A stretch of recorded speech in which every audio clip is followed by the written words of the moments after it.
I bought my dream camera when I was 19 years old.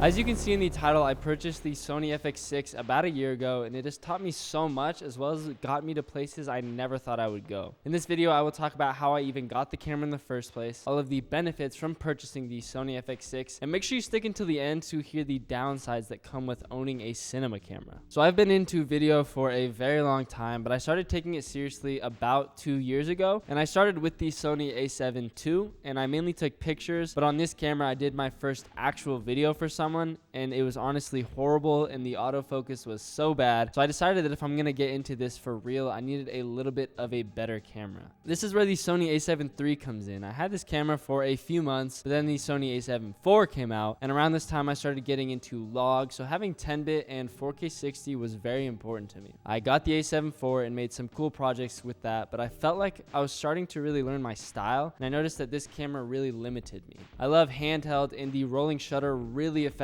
my shots, as well as the overheating. And then I found this cool camera online, the Sony FX6. I remember watching so many videos breaking down every single button on the camera or all the best settings, and I honestly didn't even think that I would actually ever own one, but I ended up going to Texas on a job, and one of the people there had an FX6, and I found myself using it the entire time. And this exact trip showed me that the Sony FX6 was my dream camera. I saved up for a while, purchased it, and then I realized, do I even need this camera? There were a lot of things on my mind when I actually got it. One of those being, did I really just spend this much money for a camera that is way too good for me? And honestly, yes, it was definitely overkill, considering I wasn't really doing any paid jobs and I was kind of just filming whatever I wanted. But this was a camera that I had set my eyes on and knew that even if I didn't need it right this second, it was a great investment for the future. And honestly, it really inspired me to go out and shoot, which I think is one of the most important things, because you can have the nicest gear and feel absolutely no want to go out and use it. But let's now move on to, did buying it actually get me anywhere? And the answer is yes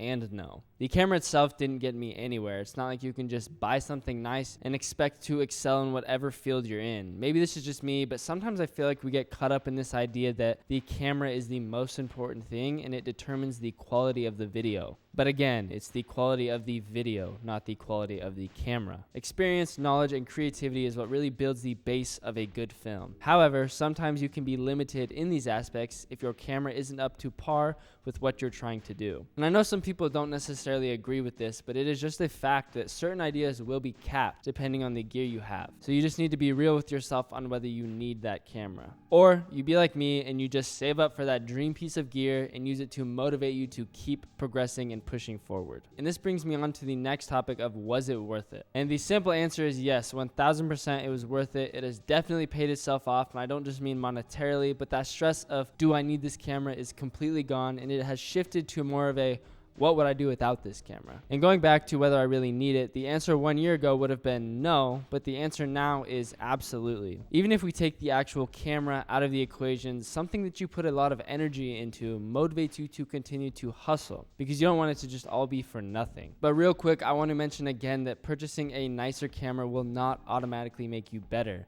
But learning, gaining experience, and having the gear that allows you to execute your ideas fully will. You need to go into it with the mindset of, this is something that I want to pursue, and this is something that I'm willing to work for. And you also need to be ready to come to the consensus that what you thought may have been the perfect camera isn't. Let's move on to some of the downsides, and honestly, there really isn't many, but I have a couple that I didn't think about when I first got it. Number one is that if you shoot reels or vertical content, this camera is not a very good option. I remember when I first started shooting vertical content where I actually had to have my camera flipped and couldn't just crop in. It was very difficult, and it just isn't built for vertical. And I know there are top handles for this, but this is when something like a FX3 would be a much better option. Another downside is that it is a bigger camera. If you are into mounted shots or do a lot of gimbal work, this camera may not be the best choice. For mounted shots, you would need more of a solid mount versus something that you could just use for a smaller camera. And for gimbal shots, you have to completely strip the camera down, which makes you lose audio and multiple custom buttons. The last downside that you probably already know is that it doesn't have a 3.5mm jack. And for me, this honestly hasn't been much of an issue because I can usually have the top handle on if I need audio